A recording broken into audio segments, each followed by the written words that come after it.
నిజామాబాద్ జిల్లా ఇందల్వాయి మండలం దేవిగఢ్ దేవి తండాలోని జగదాంబాదేవి సేవాలాల్ మహారాజ్ మందిరంలో స్థానిక పూజారి శివరాం మహారాజ్ ఆధ్వర్యంలో శనివారం రోజున మహాచండీ యాగాన్ని ప్రారంభించారు.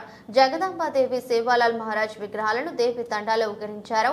దేవి తండా రూప్ల నాయక్ తండా గన్నారం తండా బంజారా స్త్రీ పురుషులు ఊరేగింపు కార్యక్రమంలో పాల్గొన్నారు. అనంతరం జగదాంబాదేవి విగ్రహానికి పాలాభిషేకం చేసి చండీ యజ్ఞం కార్యక్రమాన్ని ప్రారంభించారు.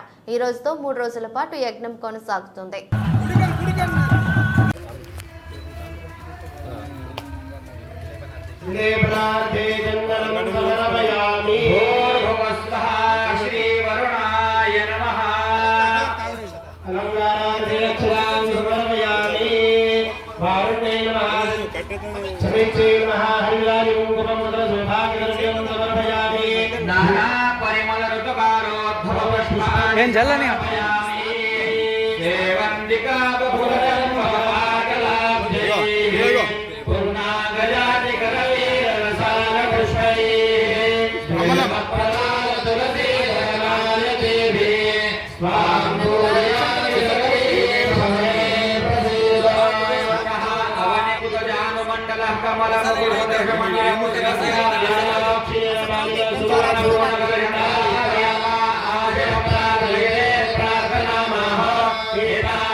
प्रमाणेन पुण्याः